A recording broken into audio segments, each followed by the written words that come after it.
Hey, I'd like to welcome you to another episode of the Mission Matters Business Podcast, your source for all things business. My name is Adam Torres. You can follow me on Instagram at AskAdamTorres. Keep up with my book releases, book tour schedule, signings, all that other good stuff. Always love to connect with you there. And as always, if you'd like to apply to become a co-author of one of my upcoming books, just head on over to the website, moneymatterstoptips.com, and click on Become an Author to apply. All right, so today I have Joshua Wade on the line, and this is a very special reunion 2020 episode. What's that? That's when I had our guest on in the past, and I liked him so much I had to bring him on back. So Josh is a lawyer, and he has a practice. Name is Josh Wade, law office of Josh Wade. And Joshua, welcome back to the show. Hey, Adam, thanks for having me back, man. We really appreciate it. So excited to catch up with you. It's been a while since we last spoke, and I want to get into some of the topics that you proposed. A lot of interesting things going on in marijuana law and lobbying and traffic tickets. I mean, we're going to get into that kind of stuff. But before we do, let's just go over a general overview of your law practice. So tell us a little bit more about what you do, please. As we talked about last time, I don't know if anyone remembers last time, but I'm a solo practitioner. I passed the bar about 3.5 years ago now. I've been solo that entire time. I'm a federally licensed patent attorney, although I find myself doing a lot of criminal defense, which includes a lot of marijuana cases and all kinds of crazy cases, actually, and then a lot of traffic tickets, too. My girlfriend just got a traffic ticket this morning and handed it to me. He's like, hey, I got a traffic ticket. I was speaking. You would not believe how many friends and family cases I have done. I say the first victory is free. That's my little friends and family bit. But yeah, it's just been busy, man. I've just more partnerships, more cases, more courts, more traveling. I've been trying to limit the amount of courthouses I take cases in to try to focus on, my particular area, which is like the northern Los Angeles. So that's like Glendale, Pasadena, Burbank, West Covina, El Monte, Alhambra, and try to really nail those courts down, really get to know the clerks and the judges and the DAs, and things have been going really well. I can't complain. That's awesome, man. So let's switch it up a bit. Let's get into marijuana law, lobby, and what's going on with fighting traffic tickets. So tell us a little bit more about what's keeping you busy. So I've been doing a lot of actually out-of-county marijuana cases because a lot of the cultivators, particularly the Chinese descent, have been growing marijuana out in like Victorville and San Bernardino and Riverside County.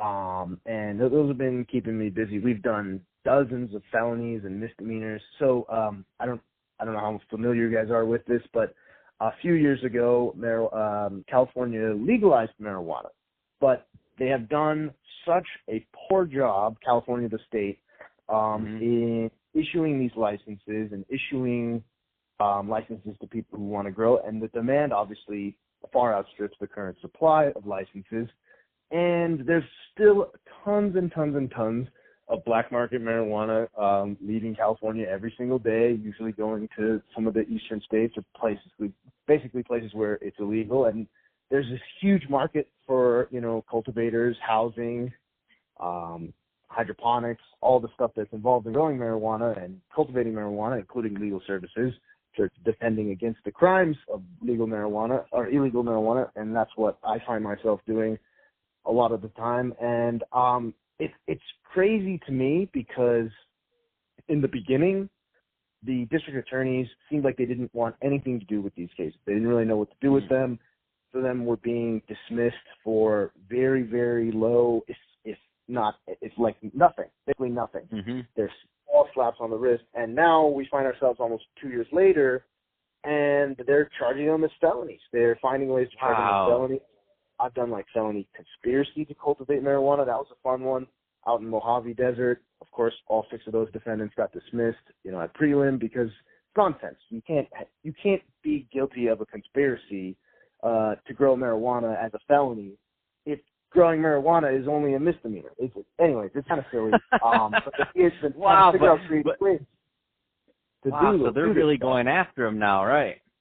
Well, it is still a really big problem. It's a really big problem. Personally, I'm all about legalization and licensing. I think we need to get more licenses out there. Others have done a better job legalizing marijuana. California is not the greatest run state on the planet. We all know that.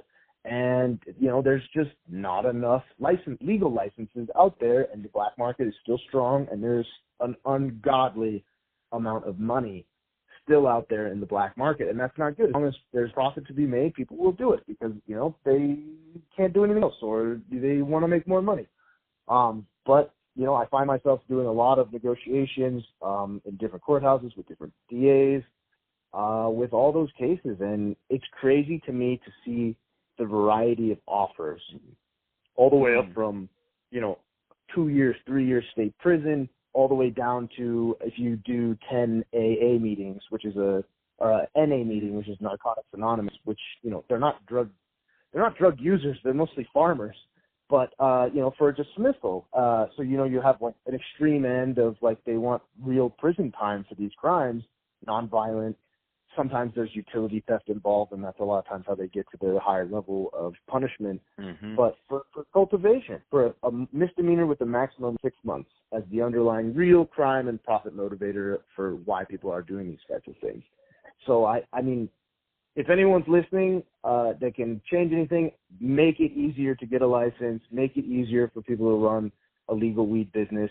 And people won't do illegal stuff with weed anymore. That's supply and demand. That's facts.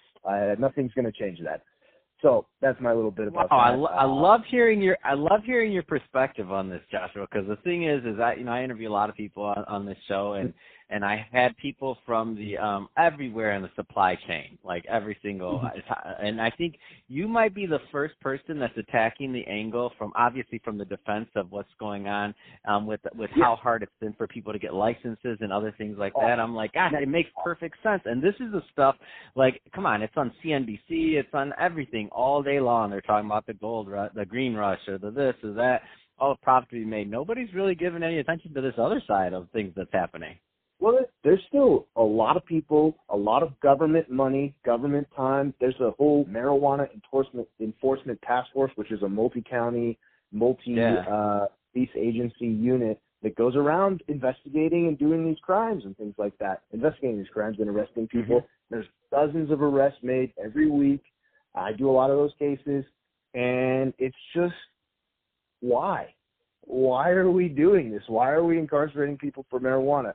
Granted, there's some property crime associated with it, a little theft of utility, but a lot of cases, they don't have any theft of utility. Just people growing marijuana inside their house, albeit illegally, and we're, trying to get jail time on it. And it's just like, why? We should be taxing them, legalizing it as best we can, and moving on. Like, it's not illegal, or it's not supposed to be illegal, but in practice, it's still very illegal for the average person to do it as a business, and almost impossible for anyone who wants to do it legitimately to do it.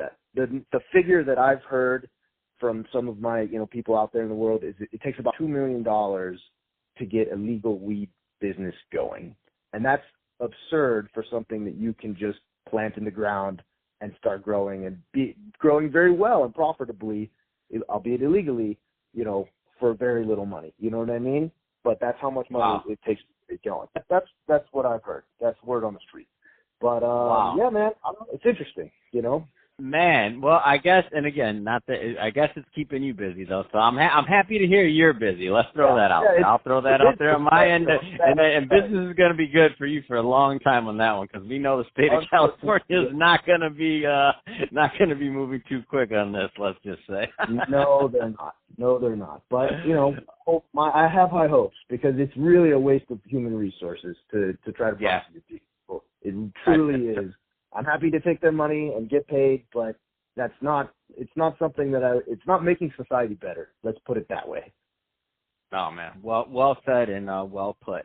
So, Joshua, if somebody is listening to this and they want to follow up and they want to learn more about what you do, what's the best way for them to reach out? I mean, the best way, honestly, is just send me an email. My email address is joshua.c.wade@gmail.com. Or, you can find me on my contact information on the State Bar website. I have a LinkedIn, which is the same thing, just Joshua Wade, attorney.